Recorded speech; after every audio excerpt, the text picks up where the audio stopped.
Especial Domingo de la Palabra de Dios.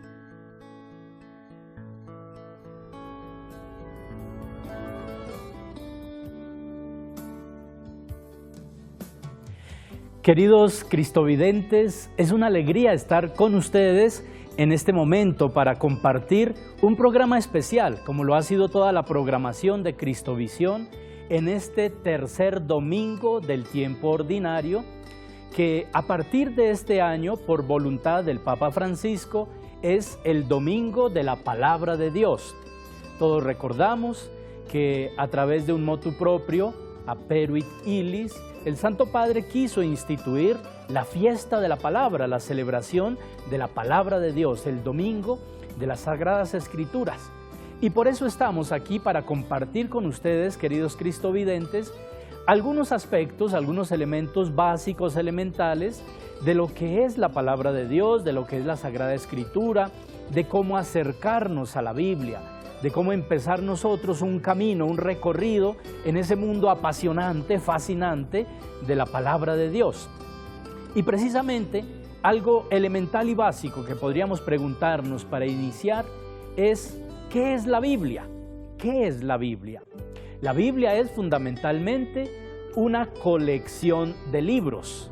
Si queremos, incluso podemos decir tranquilamente, es una biblioteca. Eso es la palabra de Dios, constituida ya como Sagrada Escritura en la Biblia. Es una biblioteca, es una colección de 73 libros en los cuales está contenida la revelación de Dios. ¿Y qué es la revelación de Dios? Es el proyecto de salvación que Dios tiene para la humanidad y que lo fue revelando paulatinamente, casi diríamos nosotros desde la creación misma. Desde allí lo fue revelando a lo largo de la historia humana para que, llegada a la plenitud de los tiempos, dirá el apóstol San Pablo, en la llegada de Cristo el Señor, esa revelación tuviera nombre propio, fuera, casi diríamos nosotros, la persona misma de Cristo que revela al Padre en su plenitud. Entonces, un primer elemento cuando preguntamos ¿qué es la Biblia? Respuesta básica es una biblioteca, es la colección de libros que recogen la revelación de Dios, el plan de salvación que Dios tiene para la humanidad entera. Y en este sentido, lo primero también, a partir de allí, que podemos continuar preguntándonos es cómo está conformada, cómo está ordenada esa colección de libros. Y conviene de pronto acercarnos un poquito a describir que los 73 libros que conforman esta biblioteca, que llamamos nosotros la Biblia, están distribuidos en dos grandes bloques a los que llamamos Antiguo Testamento y Nuevo Testamento. Y aquí ya tenemos nosotros que hacer un pequeño alto en el camino para precisar algunos términos. El Antiguo Testamento, que estaría conformado por 47 libros, bueno, en realidad 46, después explicamos un poco el por qué a veces hay ciertas diferencias, pero pongámoslo así para mantener los 73 libros que hemos mencionado al comienzo. Estos 46 libros fueron escritos antes de Cristo, por eso los llamamos Antiguo Testamento, o también se le puede llamar Primer Testamento, o Primera Alianza, y contienen la revelación de la historia de Israel leída en clave de fe, la experiencia de fe del pueblo de Israel. Básicamente, allí en esos 46 libros de los que llamamos nosotros el Antiguo Testamento, encontramos nosotros los primeros 11 capítulos del Génesis, capítulos 1 al 11. Esos capítulos podríamos darle un nombre como para ir haciendo el recorrido en la historia. Es la prehistoria. Es la revelación de los orígenes de la humanidad, del mundo, del cosmos, de la historia misma, los orígenes. La prehistoria es una interpretación religiosa, además poética, preciosa, maravillosa, de los orígenes. Tengamos presente, la Biblia no es un libro científico, Por lo tanto, aquí cuando hablamos de la verdad que contiene la Biblia, no estamos hablando de verdades científicas, y en estos capítulos del Génesis, cuando se habla, por ejemplo, del relato, los relatos de la creación, tanto del mundo como del ser humano, Adán, Eva, y luego los sucesores de los primeros padres, estamos en contextos, diríamos nosotros, poéticos, de una interpretación religiosa o teológica de esa prehistoria, entendida como los orígenes. A partir de allí, entonces, empieza a desarrollarse esa historia que con el capítulo 12 del Génesis, ahí ya tiene personajes, diríamos, mucho más históricos, si podemos llamarlos así, con Abraham, con quien se empieza a constituir casi como una semilla del pueblo de Israel. Obviamente no vamos a hacer todo el recorrido en la historia porque sería bastante amplio, pero al menos sí para ubicar un poquito el comienzo y luego el final de esa etapa que llamamos Antiguo Testamento, en la cual se va dando la revelación progresiva de Dios, revelación progresiva. Y este concepto, aquí también deseo detenerme un momento, es bien importante. Tal vez muchos de nosotros, cuando leemos algunos textos de la Sagrada Escritura, nos angustiamos un poquito, nos preocupamos de por qué aparece allí la imagen de un Dios casi vengativo, que justifica la violencia, un pueblo también violento, que acaba con los enemigos. Eso, para entenderlo, es importante leerlo desde la clave de lo que he comentado hace un momento, que es la revelación progresiva. Significa que Dios, al manifestar su voluntad, su proyecto de salvación, no lo hizo así de una sola vez por todas, sino que fue pedagógicamente, en el desarrollo de la historia, leída desde la fe, fue manifestando su voluntad, fue expresando su revelación poco a poco, adaptándose a la capacidad de entendimiento del ser humano. Por eso hay muchas cosas que en el Antiguo Testamento nos parecen imposibles de aceptar en la perspectiva de la revelación cristiana, y obviamente es así, pero fueron parte de ese proceso, fueron poniendo las bases de una revelación que les decía hace un momento, citando Gálatas 4:4 del apóstol Pablo: llegada la plenitud de los tiempos, viene Cristo, y solo con Cristo entonces tenemos esa plena y verdadera revelación. Bien, entonces, retomando lo que hemos dicho de la biblioteca, a la que llamamos Biblia, y de hecho, entre comillas, Biblia significa eso en griego, el término biblion, que es libro, en el plural se dice Biblia. Entonces, Biblia equivalente en castellano a libros, biblioteca. La primera gran parte, Antiguo Testamento, que contiene los 46 libros escritos por inspiración de Dios, y aquí ya vamos entrando en otros temas muy interesantes que ahorita comentaremos, como los autores, ¿no? ¿Quién es el autor de la Biblia, de los libros de la Biblia? Bueno, dejemos ahí en perspectiva de lo que vamos a tratar dentro de un momento. Esos 46 libros que llamamos Antiguo Testamento, la primera colección que encontramos en la edición de nuestra Biblia, se les conoce como Antiguo Testamento porque fueron escritos antes de la plenitud de los tiempos, antes de Cristo, esa especie de etapa de preparación para la llegada del Mesías. Nuevo Testamento contiene 27 libros donde encontramos ya la revelación plena con todo lo que acontece en torno al misterio de Cristo, su anuncio, su encarnación, su nacimiento, y luego obviamente su vida, diríamos nosotros, escondida en Nazaret, y luego cuando empieza su actividad misionera. De hecho, a eso se refería el texto del Evangelio también de este domingo, y de allí en adelante toda la obra de Cristo, su enseñanza, luego interpretada por las comunidades, por los apóstoles también como San Pablo y varios otros autores. A toda esa colección, hasta el Apocalipsis, le llamamos Nuevo Testamento. Cada uno de estos bloques, a su vez, está distribuido en algunas partes, algunos subbloques, diríamos nosotros. Concretamente, el Antiguo Testamento contiene primero unos 5 libros a los que llamamos Pentateuco. Esto en griego literalmente significa 5 rollos, porque era la colección de lo que se acostumbra a llamar entre los hebreos la Torá.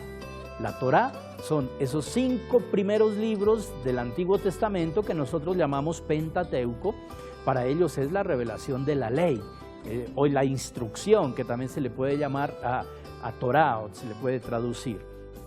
Entonces, Génesis, Éxodo, Levítico, Números y Deuteronomio, esos 5 primeros libros de la Biblia forman lo que llamamos nosotros el Pentateuco. Después vienen algunos libros que se acostumbran a llamar históricos.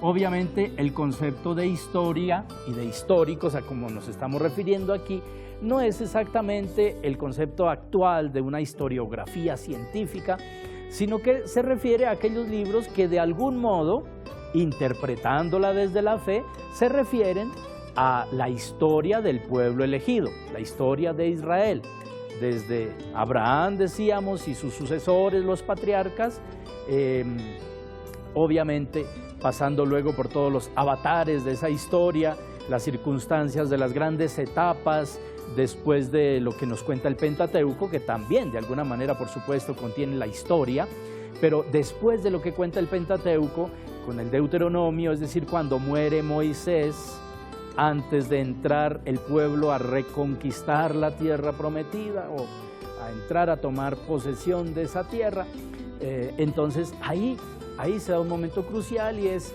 otra vez retoma la historia con esos libros. Ahí están entonces, por ejemplo, el libro de Josué, de los jueces, de los reyes, luego las crónicas. Algunos ubican también entre los libros históricos una pequeña colección de 4 novelas bíblicas, se le puede llamar así, o narrativa bíblica, la narrativa bíblica, donde están personajes femeninos muy importantes como Ruth, Esther, obviamente también está allí Tobías, en fin.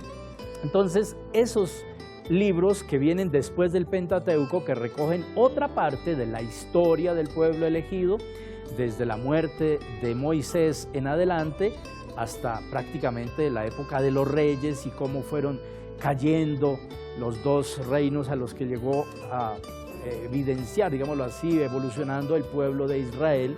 Esos son los históricos. Después tenemos una colección de libros que se le llaman proféticos, porque contienen la revelación, los oráculos, las profecías de los que se llaman profetas, personajes inspirados por Dios que interpretan la historia y hacen llegar el mensaje que Dios tiene para el pueblo elegido en cada momento de esa historia. Y los profetas, los primeros grandes profetas escritores, básicamente son del siglo VIII antes de Cristo. Ahí tenemos entonces al profeta Isaías, tenemos a los profetas Amós, tenemos al profeta Oseas y también a Miqueas, que fueron como los 4 primeros escritores, ¿no? Pero ya en la ubicación de los libros proféticos, algunos distinguen profetas mayores y profetas menores.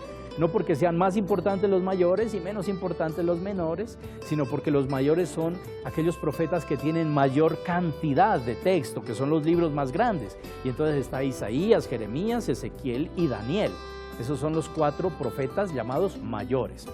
Y 12 profetas llamados menores, donde están todos los demás, ¿no? Oseas, Amós, Miqueas, Nahum, Habacuc, Sofonías, Ageo, etcétera, que ustedes pueden en la edición de su Biblia ir confrontando para ilustrar esto que les estoy diciendo.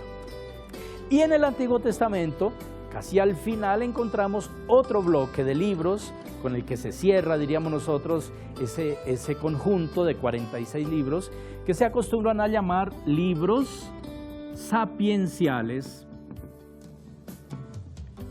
Sapiencial significa de sabiduría. Es una colección de al menos 7 libros, donde se incluyen también los salmos, que representa ya no tanto la historia, sino una visión sapiencial de la vida.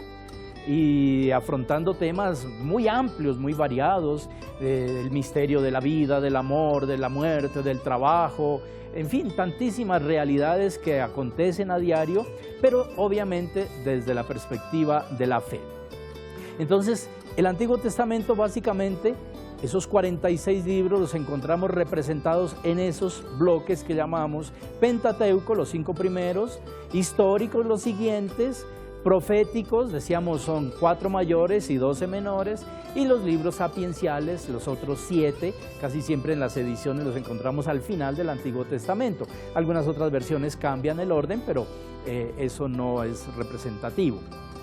El Nuevo Testamento básicamente comienza con los evangelios. Y entonces tenemos allí Mateo, Marcos, Lucas y Juan. Estamos siguiendo el orden que se llama canónico. Y ya el concepto canónico hay que explicarlo para entender a qué se refiere. Canon, en griego, en el original del término, significa caña, es como una medida. Es casi el equivalente a lo que llamamos nosotros un metro, una medida oficial. Eso es un canon, una caña. Entonces, en la evolución, digamos, y la aplicación del término, cuando hablamos de libros canónicos, estamos refiriéndonos a los libros considerados revelación de Dios, inspirados por Dios, que entraron a ser parte de esa lista oficial. La lista oficial de los libros inspirados, ese es el canon de la Biblia.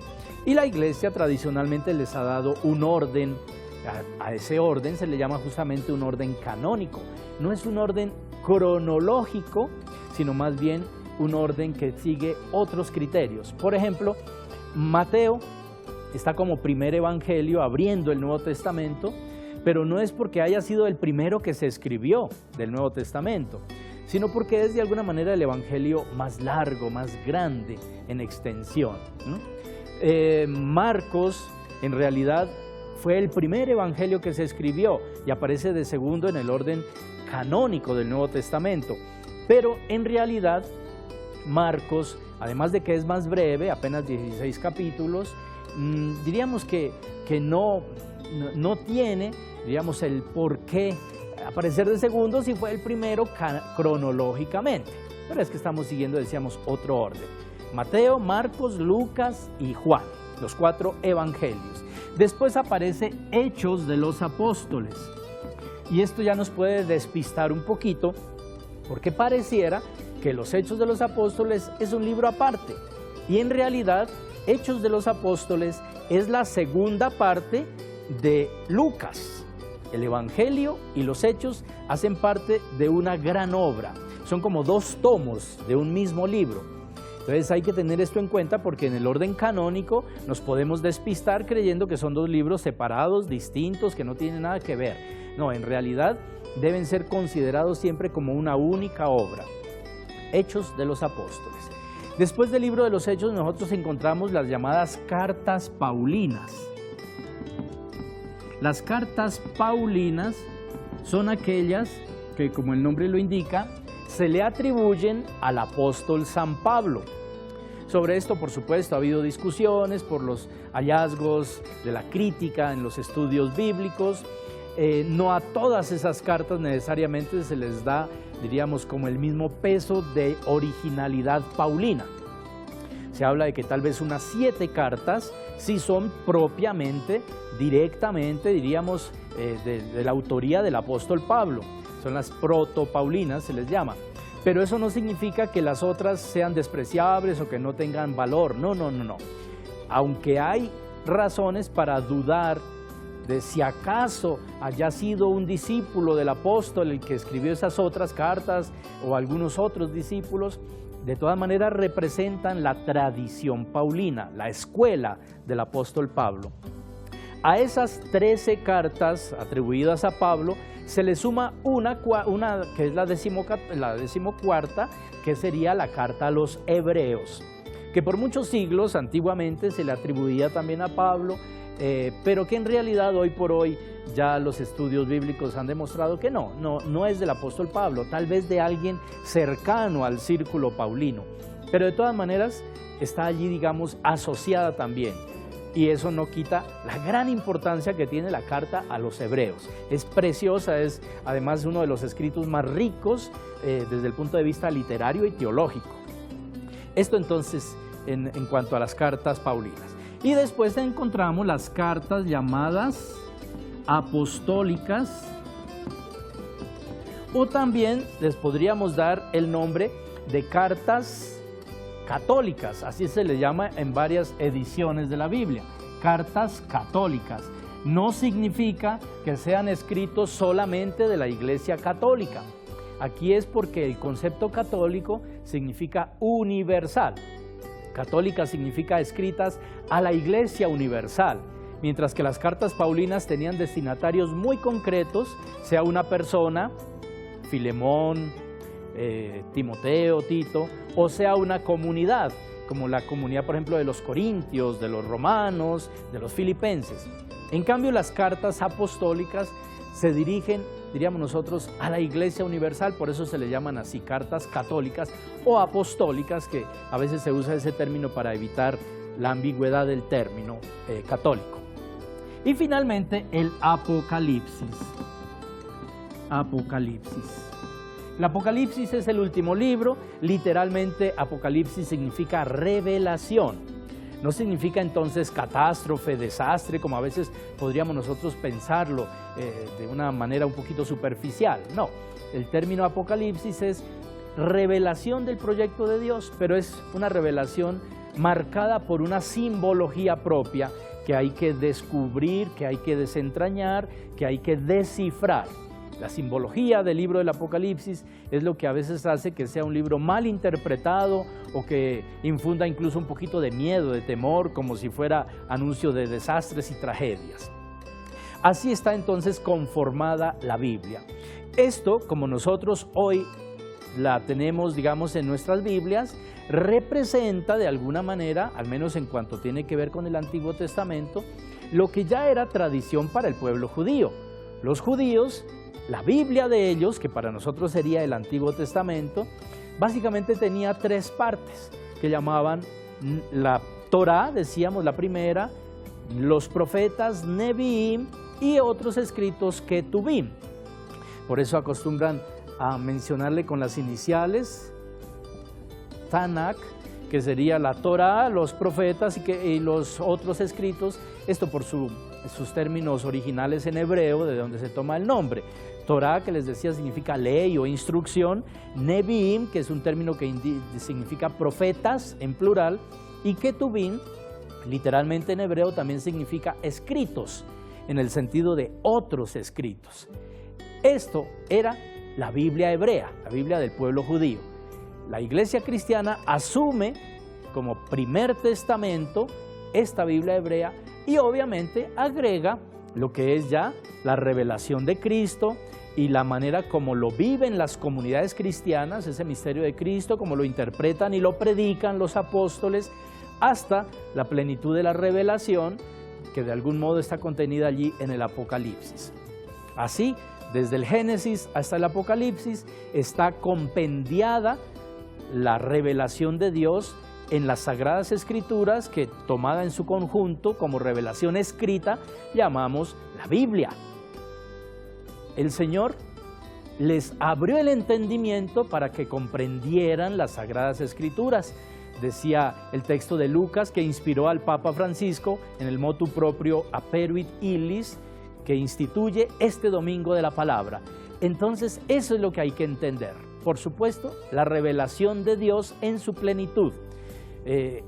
Con este panorama de lo que encontramos nosotros en la Biblia, podemos, dentro de un rato, dentro de un momentico, retomar para decir ya cómo acercarnos propiamente a una lectura un poquito más sistemática, a tomar contacto con el mundo apasionante de la Biblia como revelación de la voluntad de Dios, que nos muestra el camino de la salvación y que en Cristo encuentra su revelación plena, su revelación perfecta.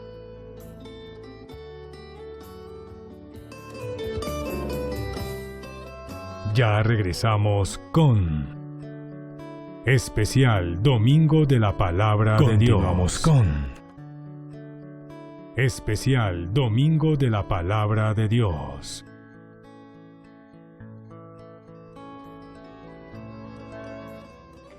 Bien, recordemos lo que hemos venido diciendo. La Biblia es una colección de libros, 46 que llamamos Antiguo Testamento, escritos antes de Cristo, 27 escritos a partir del misterio de Cristo, por lo tanto le llamamos Nuevo Testamento, la revelación ya llegada a su plenitud. Ese es el qué de la Biblia, qué es la Biblia. Pero también nos podemos preguntar, ¿cuándo se escribió la Biblia?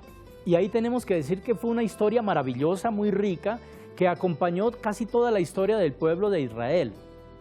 Abraham lo ubicamos por allá en torno al año 1850, antes de Cristo, siglo XIX. Obviamente no podemos decir que ahí se empezó a escribir, no, pero sí hay tradiciones que remiten hasta allá, hasta el origen de ese pueblo en el personaje patriarca por excelencia que llamamos Abraham. Probablemente el cuándo empezó a escribirse nos remite a la época más bien del rey Salomón. El rey Salomón fue el sucesor, el hijo de David. Y David lo ubicamos así para tener un punto de referencia hacia el año 1000 antes de Cristo. Entonces, después de David con Salomón, dado que el rey David le había dejado a su hijo un reino bastante estable, tranquilo, más o menos, en paz, por eso él pudo darse, diríamos nosotros, el lujo de constituir una escuela literaria que empezó a recoger la tradición, empezando por lo sapiencial, la sabiduría, y el fruto de esa escuela, del esfuerzo de esa escuela literaria, empezó a producir ya propiamente la Biblia. El Antiguo Testamento entonces comienza, diríamos, por allí, por la época de Salomón.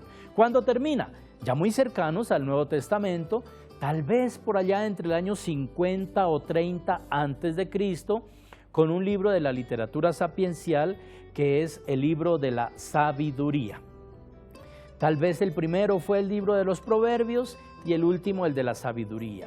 Y en ese contexto entran todos los demás, los profetas, los históricos, el Pentateuco, que aunque remite a tradiciones muy antiguas, ve su forma final por allá hacia el año 400 antes de Cristo. Eso entonces en cuanto al cuándo, la historia para el Antiguo Testamento. Para el Nuevo Testamento, ¿cuándo empezó a escribirse? Con las cartas paulinas. San Pablo fue el primero que escribió del Nuevo Testamento, en torno al año 50 después de Cristo, obviamente, escribió la primera carta a los tesalonicenses y con ella empieza el Nuevo Testamento. ¿Hasta cuándo? Más o menos son 50 años de escritura del Nuevo Testamento, hacia final del siglo I, la época de las persecuciones de Domiciano, el emperador que perseguía a muerte a los cristianos, y que por allí encontramos de pronto la tradición llamada joánea o atribuida al apóstol Juan, el Apocalipsis, pronto algunas de las cartas llamadas también católicas o apostólicas. Entonces, para ubicarnos, el Nuevo Testamento comienza con el año 50, las cartas paulinas, y termina hacia finales del siglo I, es decir, pongámosle entre el 95 al 100, con los escritos sobre todo joánicos. Eso en cuanto al cuándo. Luego podríamos preguntarnos dónde, porque ¿dónde acontece todo esto? El pueblo de Israel se ubica en un contexto geográfico muy particular, que es un lugar estratégico, donde prácticamente se encuentran 3 continentes. Ahí llegan África, el norte de África, encuentra también Asia, el extremo, diríamos, oriental de Asia, occidental de Asia, perdón, y Europa, por la parte de Grecia, por allí donde se encuentran esos 3 continentes, Europa, África y Asia, ahí hay una pequeña franja de terreno que acostumbramos a llamar hoy por hoy Tierra Santa, y que un poquito extendida, pues hizo parte también de lo que fue el reino de David y de lo que más tarde, obviamente con características diversas, será el Imperio Romano. Así como para ubicarnos un poquito también en la geografía.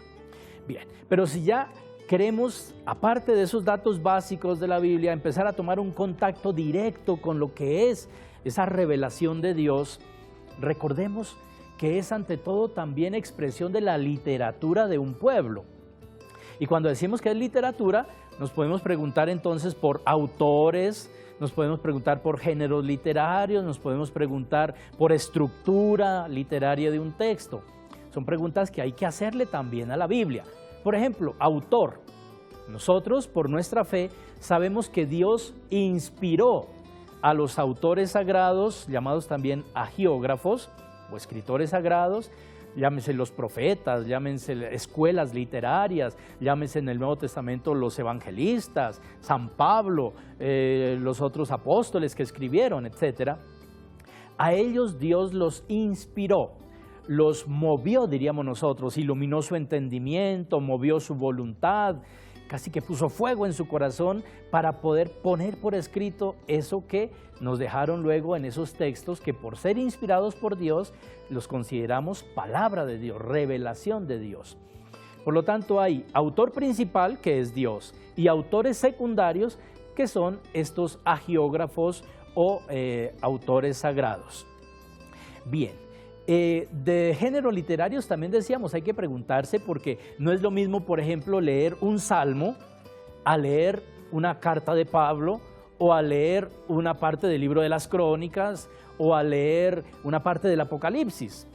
Cada texto y a veces cada libro responde a un género literario particular. Un género literario es una manera propia de expresar una idea y tiene sus reglas, sus normas, sus características específicas. Les decía hace un momento que el Apocalipsis tiene mucha simbología que hay que descifrar. Es como un código que hay que decodificar para entender mejor y acertadamente el mensaje. Entonces, por eso es muy importante que antes de empezar a leer nos preguntemos también por eso. Bueno, este libro que voy a empezar a leer, ¿a qué género literario pertenecerá? Ah, es una carta. Ah, bueno, entonces como carta voy a empezar sabiendo que hay un autor que fue el apóstol Pablo, por decir algo, como ejemplo, que tuvo unos destinatarios que de pronto fueron los romanos, con características específicas, etc. El género literario, identificar el género literario, nos ayuda mucho a interpretar acertadamente la palabra de Dios, cada texto en su contexto. Esto es bien importante. No hay que sacar los textos de sus contextos, traerlos, extrapolarlos, es hacer un grave daño. Nos podría pasar como aquella especie de leyenda, historieta que dice que una persona dijo, voy a ver qué me dice a mí hoy Dios a través de su palabra, y ¡pum!, abrió así al azar y encontró el pasaje donde dice, y Judas fue y se ahorcó. ¿Cómo así? Dios me está pidiendo que vaya y me ahorque. Bueno, me voy a dar otra oportunidad a ver qué pasa. Volvió, cerró y abrió y encontró el pasaje donde dice, ve y haz tú lo mismo. Ah, caramba, estoy perdido. Pero no, me doy la última oportunidad. Cerró otra vez su Biblia, la abrió de nuevo y encontró el pasaje donde dice, lo que tienes que hacer, hazlo pronto. No, eso puede pasar si sacamos los textos de sus contextos. Hay que leer los pasajes bíblicos, los textos bíblicos en su contexto, en el contexto de su propio libro, en el contexto de que si es Antiguo o Nuevo Testamento, que si es de Pablo, que si es Apocalipsis, etc. Esto es bien importante entonces para tenerlo en cuenta. Ahora bien, como en televisión el tiempo siempre es breve, ya de manera muy concreta debemos recordar que la Biblia está distribuida no solo en libros, como lo decíamos hace un momento, sino que cada libro también está distribuido en capítulos y versículos. No fue una, diríamos, distribución original, los autores no los escribieron así en capítulos y versículos. Es el trabajo de unos personajes ya un poquito más avanzados en la historia, por ahí en la Edad Media, ya en nuestra época cristiana, que hicieron ese trabajo para ayudarnos en la lectura. Pero es necesario saber eso para podernos ubicar, porque de pronto nos dicen, por decir algo, lea Lucas 24, 13 al 35. ¿Qué significa eso? Que debo tomar el Evangelio de Lucas, abrir en el capítulo 24, que es el último capítulo del Evangelio, y buscar dentro del capítulo 24 los versículos del 13 al 35. Que a propósito es el texto de los discípulos de Maús, en el que se inspira bastante el Papa Francisco en la Aperuit Illis, el motu propio que instituye este domingo de la palabra. Bien, y una pregunta que con mucha frecuencia nos formulan a nosotros es, para empezar a leer la Biblia, ¿cómo me recomienda hacerlo? ¿Por qué libro? ¿Por el Génesis, que es lo primero que aparece? No, mi consejo es más bien empiecen por el Nuevo Testamento. Y concretamente no por Mateo, que es lo primero que encontramos en el orden canónico del Nuevo Testamento y de los Evangelios. Mi consejo personal, y que personalmente a mí me ha servido mucho, es empezar por la obra de Lucas, el Evangelio de Lucas, pero de inmediato unirlo a Hechos de los Apóstoles. ¿Por qué? Porque es la obra del mismo autor que nos da una visión panorámica muy interesante, muy bonita, de lo que podríamos llamar nosotros una especie de macrovisión de la historia. Eso es algo muy interesante en el plan que tuvo Lucas, el evangelista, al poner por escrito sus 2 tomos de la misma obra. Y concretamente, ¿a qué me refiero cuando digo que una macrovisión de la historia de la salvación? Hay como 3 grandes momentos que son, diríamos, la etapa de preparación, que podríamos llamar nosotros la promesa. Esto prepara, y entonces ahí está todo el Antiguo Testamento. La realización, la etapa de la realización o el cumplimiento, obviamente es Cristo, es lo que llamamos nosotros el misterio de Cristo. Ahí está buena parte, diríamos, de lo que llamamos nosotros los evangelios. Y la etapa del testimonio o la misión, que está estrechamente unida al concepto de la iglesia. Entonces, la obra de Lucas nos da este orden muy lógico. Nos da una primerísima parte, que es casi como el resumen de todo el Antiguo Testamento, sobre todo representado en lo que se acostumbra a llamar la genealogía, donde se dice que Jesús tuvo sus ascendientes, o sea que no llegó por caído del cielo por arte de magia, sino que hubo una historia que lo precedió y lo preparó, y esa genealogía que nos dice el evangelista Lucas en los primeros capítulos, incluso no comienza con Abraham como lo hace Mateo, sino que comienza con Adán, es decir, el primer ser humano, para indicar que la humanidad, diríamos, tiene su origen en las manos creadoras de Dios, y que por lo tanto la historia de la salvación comienza allá, ni siquiera solo con Abraham, sino mucho antes con nuestros primeros padres. Y termina esta etapa de la preparación y la promesa, pues obviamente con todo lo que son los anuncios, el anuncio del Bautista, el nacimiento del Bautista, el anuncio de Jesús, pero luego ya viene su cumplimiento aquí, el misterio de Cristo, su nacimiento, su obra, diríamos, primero escondida en el hogar de Nazaret con María y José, y luego el cumplimiento de la misión de Cristo, sus milagros, sus enseñanzas, el misterio pascual que está en el centro, de hecho, de la historia. Misterio pascual es lo que está en el centro de la historia de la salvación.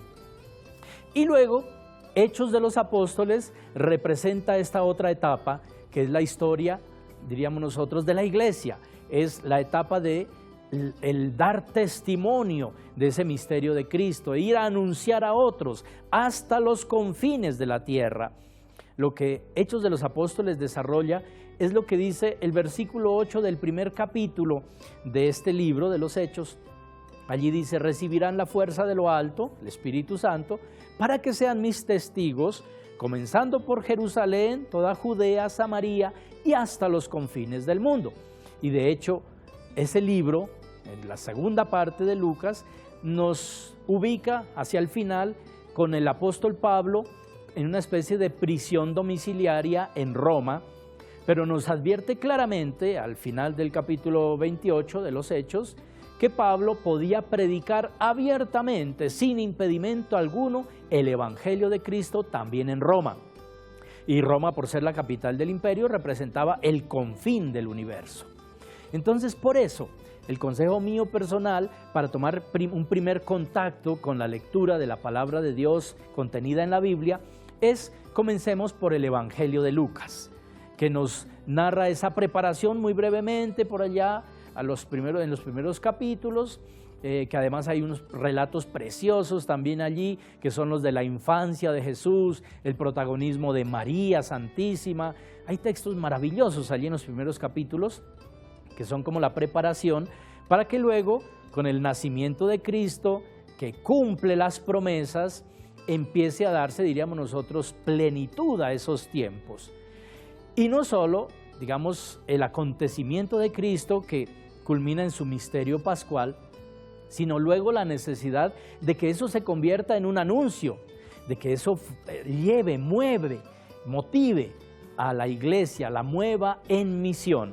Por eso el libro de los Hechos de los Apóstoles es como casi diríamos nosotros, el texto de la misión en la iglesia, el texto misionero por excelencia. Entonces, ese es un consejo de primera mano, diríamos nosotros, para un primer contacto con la palabra de Dios escrita en la Biblia. Empiece por el Evangelio de Lucas y luego lea Hechos de los Apóstoles. Una vez que haya hecho este recorrido, aquí son 24 capítulos, para que vean que no es tan extenso lo que les estoy proponiendo, y estos son 28, son 2 libritos de 24 y 28 capítulos los dos. Después, ahí sí usted puede dar una mirada también a Mateo, donde encuentra otros elementos complementarios, otra perspectiva, pero no contradictoria, sino más bien complementaria a lo que ya conoce usted de Jesús por la obra de Lucas. Y después Marcos, que fue incluso como la fuente de inspiración para Mateo y para Lucas, porque decíamos hace un momento también que Marcos fue el primer evangelio que se escribió. Hacia el año 70 se acostumbra a ubicar, mientras que Mateo y Lucas ya son del 80 en adelante.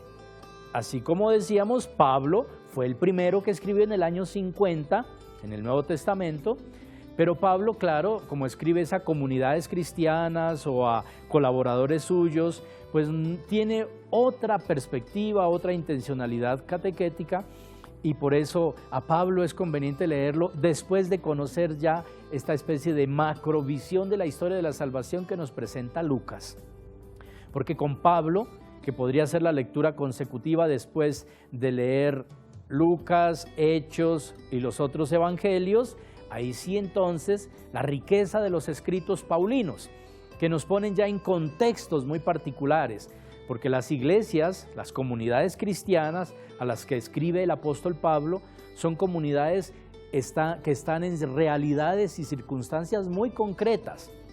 Corinto, por ejemplo, un puerto donde había mucho desorden moral, mucha corrupción, o Roma, capital del imperio, o Filipos, que era una de las ciudades importantes de Macedonia, al norte de Grecia. Bueno, cada comunidad cristiana tiene su contexto geográfico, cultural, político, etcétera, y por eso es tan importante leer las cartas paulinas después de haber ya conocido un poquito el misterio de Cristo y de haber visto cómo incluso ese mismo apóstol, según el testimonio de Lucas en los Hechos, abarcó el mundo entero, toda la cuenca del Mediterráneo. Todo el mundo conocido hasta entonces lo abarcó con su predicación, con su actividad misionera y apostólica. Y ya como para aterrizar entonces en lo que esas comunidades cristianas tuvieron que afrontar, dificultades, dudas, inquietudes, ¿cómo afrontarlas? Bueno, ahí están las palabras del apóstol Pablo para ayudar a entender cómo lo hicieron ellos y cómo lo haremos también hoy nosotros en nuestras propias circunstancias y realidades. Después de leer Lucas y Hechos, y pasar a los otros evangelios y luego las cartas de Pablo, haría muy bien ahí sí leer las otras cartas llamadas católicas o apostólicas, y finalmente el Apocalipsis. El Apocalipsis decíamos que es el último libro del Nuevo Testamento. Ese sería un orden, una posible manera de acercarnos a la lectura de la Biblia, empezando por el Nuevo Testamento. Una vez que se lee el Nuevo Testamento, se tienen los elementos necesarios para poder entender mejor el Antiguo. Entonces, leamos después del Nuevo Testamento del Antiguo. Ahí sí ya, si quieren, pueden empezar incluso por la colección de los libros sapienciales, que son muy bonitos.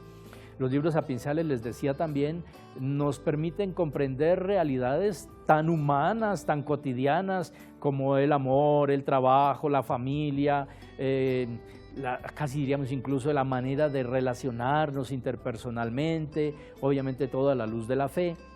Entonces sería una buena manera de comenzar el Antiguo Testamento, a leerlo por allí.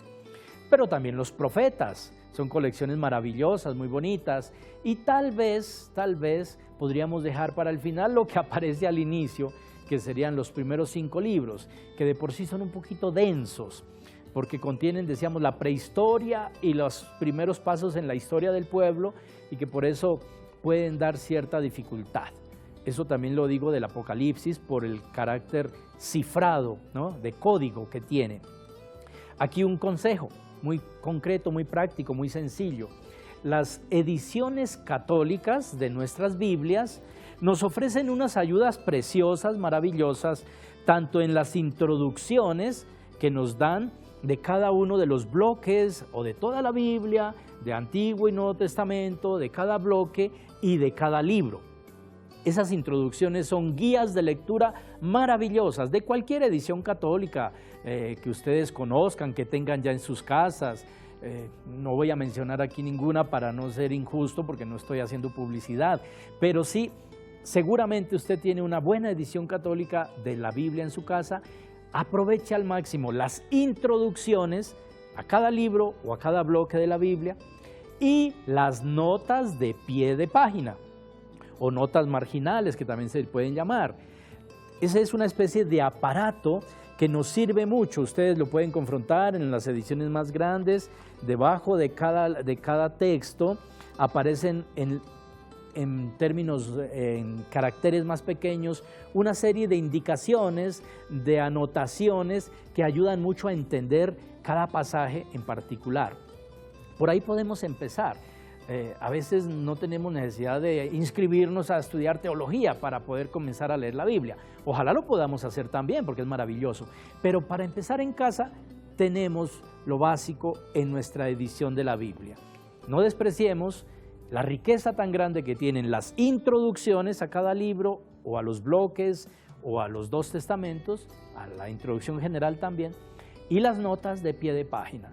Con esas ayudas ya podemos nosotros empezar un buen recorrido de lectura, meditación y de oración, también con la palabra de Dios escrita en la Biblia. ¿Que habrá dudas? Por supuesto que sí. Seguramente su párroco estará siempre disponible a responder algunas de esas inquietudes, a dar alguna respuesta o indicarle algún subsidio, algún libro, algún material que le sea útil para resolver esas dudas, esas inquietudes. Lo importante es no quedarse con esas dudas, buscar a alguien que sepa explicar. Pero lo importante sí es saber interpretar. Decíamos hace un momento, no sacar los textos de sus contextos, no hacerles decir lo que pensamos que dice o lo que queremos que diga, sino leerlos en el contexto del libro o del bloque del Antiguo o del Nuevo Testamento al que pertenezca, con la ayuda de las notas de pie de página. La palabra de Dios es una fuente de salvación, por supuesto que sí, pero es también una fuente de sabiduría espiritual. La palabra de Dios escrita en la Biblia nos muestra el camino de la salvación, nos muestra el camino que conduce al encuentro definitivo con Dios. Es como la hoja de ruta, la hoja de navegación que el Señor nos quiso dar por su infinito amor y misericordia. Apreciemos toda esa riqueza que contiene. Acerquémonos con algunas de estas indicaciones que hemos dado, que nos pueden ser útiles. Acerquémonos al hermoso mensaje que contiene la palabra de Dios, vayamos saboreándolo poco a poco, no necesitamos afanarnos por acabar rápido de leer toda la Biblia, no, con calma. Ojalá si podemos en familia, en pequeños grupos de oración, en comunidad, para poder entre todos compartir, intercambiar ideas, aplicar ese mensaje a la vida concreta de cada día. Para eso está escrito y para eso el Señor abrió el entendimiento de los apóstoles en su momento y de nosotros hoy para poder entender.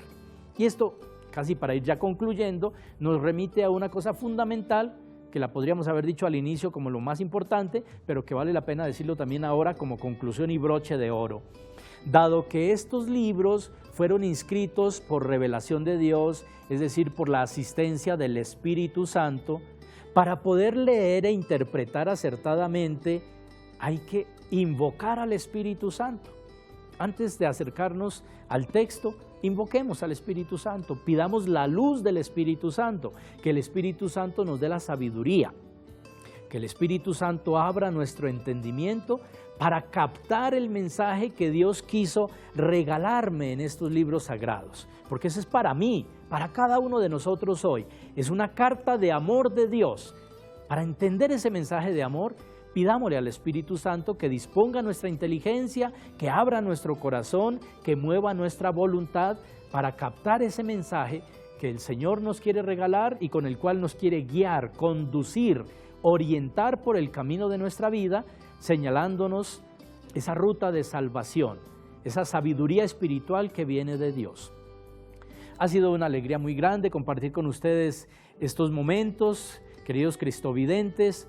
Sé que es apenas, diríamos nosotros, una visión panorámica muy sencilla, pero que al menos quede el gusto por lo que es la riqueza de la palabra de Dios, que quede la inquietud y el deseo de seguir profundizando, de buscar subsidios, ayudas, personas o comunidades y grupos que nos propicien y favorezcan la lectura, la meditación, la comprensión y la aplicación para vivirlo, por supuesto, de ese mensaje de Dios contenido en las Sagradas Escrituras. Confío en que el Señor en este domingo de la palabra llegue a ustedes con todas sus bendiciones y que a través de estos mensajes de vida llene sus vidas de paz, de amor, de misericordia, de todo aquello hermoso que Jesús nos trajo con su misterio pascual. El Señor los bendiga, queridos cristovidentes, que tengan un resto de día, de lo que queda del día, y una semana preciosa, colmada de las bendiciones del Señor.